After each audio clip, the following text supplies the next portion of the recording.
How's it going, everybody? This is Christopher Everett with Black Kung Fu Cinema. Today, we have a very, very special guest, Mr. Robert Parham, filmmaker, martial artist, in the movie industry for a while now. We're going to chop it up with him today about his upcoming documentary about legendary martial artist Ron Van Clief called The Hanged Man. How you doing today, sir? Hey, I'm doing great. Doing great. Cool. Excellent. Well, let's go ahead and get into it, man. Just tell the audience, man, I guess, give us a little bit about your background, man, your background in martial arts, and also how did you get into the movie industry, making movies as well? Okay, well, to make a short story long, I got into the martial arts. My dad was always into the martial arts, and I got beat up by a girl, I think in the fifth grade it was. And after my dad finished laughing at me, he took me, I think I stayed in all the summer of, was that 77, somewhere around there. And he taught me, all the basics of judo and how to roll and how to fall and this, that, and the other. But I never really used it because I didn't have the warrior spirit, so to speak. I got into scraps here and there, and I would use some minor techniques growing up. Wasn't until I joined the Air Force and I met my instructor, Dr. Alonzo Jones, trained me in a martial art that he inherited from his grandfather called Kempo Kambatai, that I started excelling in martial arts. We started doing competitions. I was able to really defend myself. There's been a couple of incidents that I really don't want to get into, but there's a couple of incidents where I had to defend myself, and I did it very successfully. After the competitions, I did the kickboxing thing. I wanted to do something different. I won 6 world championships in 6 different weight divisions. I'm sorry, 5 world championships, 6 world championships in 5 different weight divisions. I'm sorry, to get that right. I even did 1 MMA fight, just one, just so I can, know what it was like. So that is basically the history of my background. So I've been involved in the martial arts since I was, I don't know, 9 years old. Yeah. I've had some exposure to the martial arts. As far as my transition into film, while I was serving in the Air Force, I had a friend who was a stunt coordinator, and he got me on set to do extra work. I was an extra in Under Siege, Steven Seagal. Yeah. What was the name of that movie? It was nominated for an Academy Award. Starred Al Pacino, so I got to meet Al Pacino. I can't remember the name of it. Al Pacino. Was it Heat, or that's Heat? Not it? Okay. It was about smoking tobacco industry. Oh, okay. I think I know what you're talking about. So I got to meet Al Pacino and some other films that we did down there. And my first, I guess, break, so to speak, where I got a bigger role. I got a fighting role in this movie with Bridget Nielsen and Matthias Hughes called Watership Warrior. Okay. Now, I left the Air Force. I came to California, started seeking roles. I befriended people like Jim Kelly, Ron Van Clief, Art Camacho, Conan Lee, list goes on, Fred Williamson, right. Gloria Hendry, so on and so forth, who kind of helped me in this industry, helped me move in this industry. So I decided to start my own production company with a good friend of mine, and there it is. And then we make movies and hope people enjoy it. Cool. Tell us about some of the movies you've done so far. Tell us about some of those films. I know I think your specialty is action, action films. So tell us about some of those movies and where can we watch some of them today? Okay, well, my first big action film, I guess you can say, is with me and Fred Williamson. It's called Jackson Bolt. And Jackson Bolt, the title character that I play, is a distressed cop whose wife is sleeping with his partner. His partner gets killed, and everybody thinks Jackson did it. And Fred is my therapist in this movie. So great time. We had a great time. Cool. We did another movie called Snow Black, which Ron Van Clief is in, and Gloria Hendry. We actually introduced the scene where Gloria Hendry, if you watch Black Belt Jones, right, Gloria Hendry beats everybody up in the pool room. Yeah, yeah. We did a modern take on that. Oh man. So she goes to the pool room and beats everybody up in the pool room looking for some information. Ron Van Clief has an excellent fight scene in that, and he plays the lead character's father in that movie. And we did Mad as Hell, which was released not long ago with the original G-Man of hip hop and Cinda Williams. I can't forget R. Marcos Taylor was in Jackson Bolt. I can't forget Marcos. So, and that is basically my version of Death Wish. Oh, cool.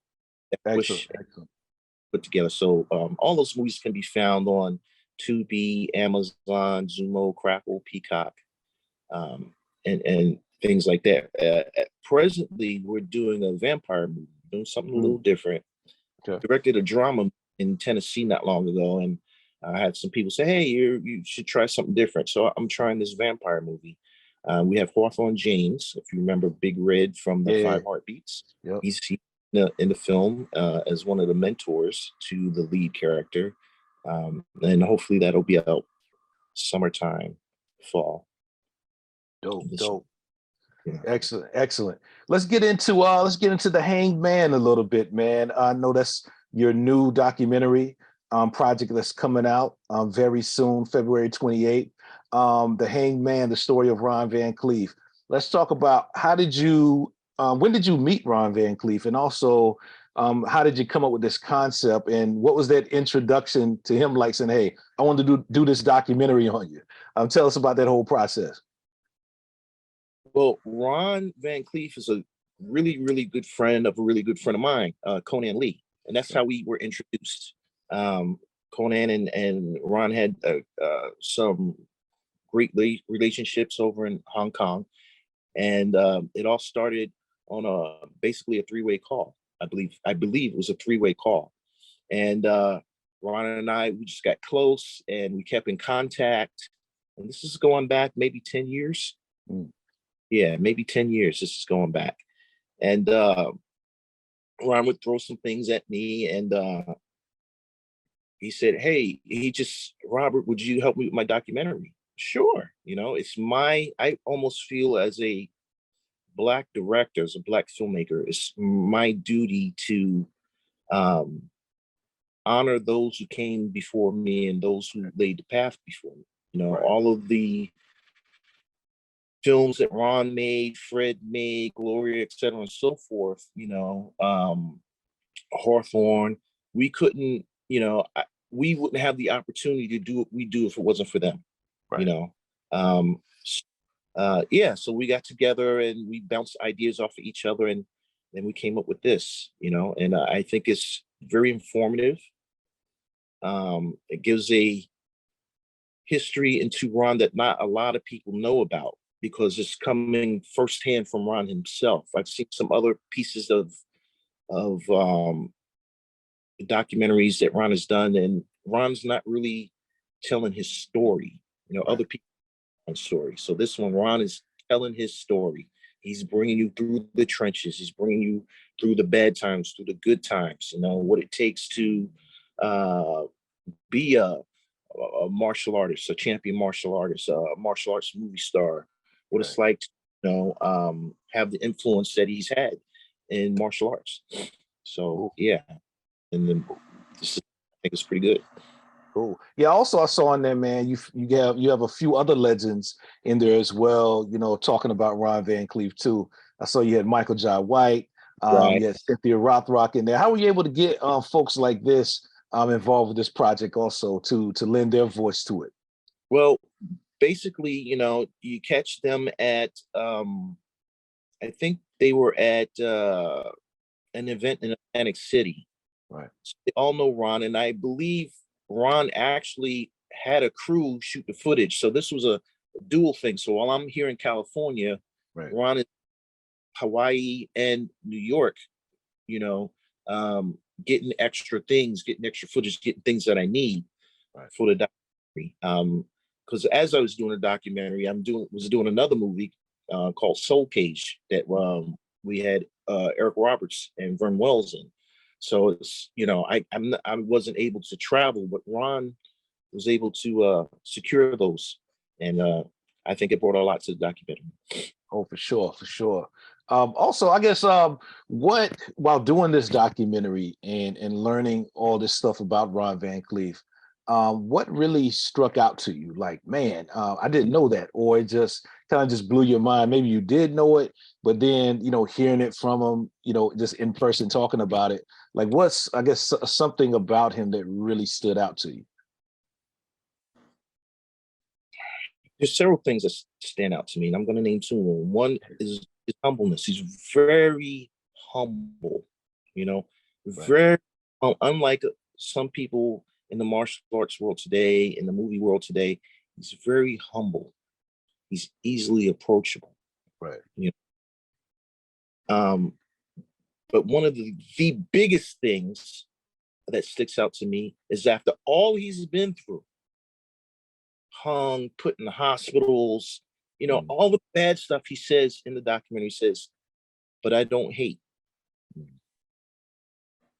Wow. That's powerful. That's powerful. Right. So that's the thing that struck me the most out of everything. Right. I personally maybe would have had a problem with some people. Right. Right. Especially, and that kind of leads to my next question. I totally agree with you, man. I'm right here based in North Carolina, a long legacy here in the Carolinas of racism. My first documentary that I ever done was about the 1898 Wilmington Massacre that happened in Wilmington. I did a documentary some years ago called Wilmington on Fire that talks about this whole white supremacy movement throughout the state of North Carolina. And I know with Ron Van Clief, him being in the, in the service and also being stationed here in North Carolina for a time, and then getting lynched in Kinston. It kind of goes back to, man, when I watched the doc, he was like, man, I don't hate anyone, but I'm like, man, I don't know. Something like that happened to me, man. So I guess, when he talks about that, being lynched here in Kinston, North Carolina, talk about that, man. Like, what was going through your mind when you're filming this and hearing this from him, man, and just talk about that. I read the book. I read his book as we were doing. So when I hear him tell the story, it's like someone punches you in the chest. Right. My eyes kind of woke up, and I try not to get personal in my work. That one really got me personal. That hurt. Right. That hurt. You read about stories about people getting lynched, people getting hung, mistreatment of folk. We read about it in school. Right. Your friends, your teachers, your parents, your elders tell you about it, but to actually meet someone and talk to someone who's been through it and survived, man, that's there are no words to describe that. There are no words to describe the feeling and the respect that you should have for a person like that. I would assume, and I don't know, but I would assume that he still has memories of that, nightmares of that. I don't think that's something that you can erase out of your mind. I think that's something that's going to be etched in your mind forever, personally. So does he struggle with that? I don't know. Are there things that are in the documentary or in the book that he still struggles with? Those are the questions that I left after the documentary, and if he does struggle with those things, for him to be the person that he is, I mean, we talk often, he's so humble. Right. He's so grateful. How does one live a life like that after you've been through what you've been through? Right. That's from a martial arts standpoint, that's strong. That's strong Budo. But oh my goodness gracious, from a human standpoint of a Black man, oh my God. Right. For sure. But yeah, man, I've enjoyed all his movies. I know we did a screening last year of The Black Dragon's Revenge. And also thank you for connecting me with them. I was able to record a pre-recorded Q&A that we were able to show afterwards, man. And the audience loved it, man, down here in North Carolina. They Right. loved, being able to hear him talk about making the film and making these films over there as well back then, man. So they really appreciated it, watching the film first. A lot of times, a lot of people first time even watching some of his films. Hmm. So I've been blessed, man, to try to start doing some of these screenings over here in North Carolina, to kind of, I guess, reintroduce people to some of our legends, Right. in movies, man, because that's what I've been trying to do, man. That's why I'm doing this platform right here, to show people what we're doing, as Black folks, whether it's doing documentaries, being in the movies and behind the camera, all of that. I think people really need to see that, and so I really appreciate what you're doing, of really keeping that tradition alive of Black folks in cinema, especially action cinema, as well. Well, thank you, man. Thank you very much. Like I said, I feel it's my duty to give honor to those who paved the way before me. You know, Right. for Jim Sure. Kelly, we were working on a project. Mm, I plan on working with Ron again. You right. know, Fred, um, all of the people who laid the path for me. If I have an opportunity to work with them, I'm going to work with them.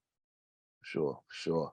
Yeah, man. Just a couple more questions. I guess when people watch this film, when they watch this film, it's coming out February 28th, Maverick Entertainment, all platforms, Tubi, Amazon Prime. People know the platform is out here. What do you want people to take away, when they watch The Hangman? What do I want people to take away? I want people to take away the essence of who a Ron Van Clief is. Now, what I mean by essence, I mean this. When you look at your arm, it's like, this is my arm. When you go in the mirror and you see your face, you say, this is my face. But that's not who you are. When you leave this earth, they say you're a corpse, but that's not who you are. I want people to take away who Ron is in the essence of Ron Van Clief, not what he's been through physically or mentally, or how strong he is, or all the people he beat in martial arts tournaments. I want people to know the essence of Ron Van Clief, who he really is. I Cool. think I Great, great. I think, and I definitely think you've done that, man. I've seen the screener, excellent film, and I want to encourage everyone, to support this project when it drops February 28th. Tubi, Amazon Prime, all these platforms out there. It's going to be all over the place. I definitely want. I know I definitely want to do a screening of some sort, man, where I'm at too. So I'll definitely keep you posted on trying to set something up for sure. Sure. come out there and join you. For sure, for sure. We'll set it up, man. We'll set it up. One last thing, man. So how can people support you? What's your social media, website, and give us one last plug right now for the Hangman. Okay, so you can reach me. Easiest way to reach me is on Facebook, Robert.Parham. You can reach me on IG at the real Robert Parham. You can email me at mayhemfilms, MEYHAM films @gmail.com. Those are the easiest ways to reach out to me. Our website is being revamped right about now, so I'm not at liberty to give that out. And then the last plug for the Hangman, go see the Hangman. Go see the Hangman. Go see the Hangman. All right, you heard it. You heard it here first, man. Go support it. February 28th is coming out. We'll definitely be sharing it, leading up to the release of the film on our channels. So we're definitely going to hype it up, man. I'm sending out a big email blast, the whole nine, because I want people to support this. Want people to support you and Mr. Ron Van Clief as well. We got to support each other, man, to keep our legends alive and their legacy alive as well. And also for folks like yourself that are keep doing that, helping preserve their legacies too. So yeah, so I just want to thank you again, man, for coming on to my platform. You're actually my first guest as well, man. We got a whole bunch of people coming up, man, but you're my first guest, and I really appreciate you taking the time out your busy schedule to come on the platform, man. So this definitely isn't the last time, because I know you're constantly doing projects, and any projects, man, you got action cinema wise, man, let me know, and I definitely want to support. Well, great, great. Thank you for, I feel honored being your first guest. Let me just plug two films that Go we ahead. are, but once again, we're working on a vampire movie called The Thirst. Um, and we just complete, well, we not didn't just complete, we're about to release a movie called 1 out of 100 that we did in conjunction with Willie the Bam Johnson. Mm, So that's I don't want to say it's a kids film, but it's a coming of age film for children. great. Great. Willie the Also, Bam. yeah, and I remember you did the documentary about Willie the Bam Johnson Yeah, as well. Yeah, yeah, that was excellent, excellent. I did a documentary on Master Kareem Abdullah a couple Yep, years ago. yep. Yeah, I saw it. Yep, So I remember that too. Yep. Yeah, man, a long history of martial arts, film projects. So yeah, I'm trying to, like I said, man, you're definitely inspiration to me. I'm actually finishing up my first one as well about Grandmaster Vic Moore, man. So like I said, folks like yourself and another friend that passed recently, R.L. Scott. He was a yeah, huge influence on me, man. When I lived in Atlanta, uh, he lived in Atlanta years ago, back in the day, man. That's when I first met him years ago. And, he was, doing short film projects, short films and like fan films, man. And so I always looked up to him as, a guy that was doing it, with martial arts films and a brother as well, because you yeah, don't yeah. really see a lot of us doing it. And so folks like him, man, and yourself, I really look up to, and that's what Thank, I'm trying to continue that legacy as well. thank you so much. I take that with great gratitude, and you can reach out to me whenever you need. Oh, I will, because I'm actually finishing up. I'm actually working on a script now, man. I'm actually thinking about stepping into the world of narrative film projects. So I'm kind of going to transition from docs, thinking about doing more narrative stuff. So I definitely will be reaching out to you. All right, anytime. Cool, cool. Well, all right, that's it, everybody. This is Christopher Reverett talking to Robert Parham, the director and producer of The Hanged Man, story of Ron Van Clief. Definitely check it out, February 28th, Tubi, Amazon Prime, and other major platforms out there for streaming. Y'all have a good one.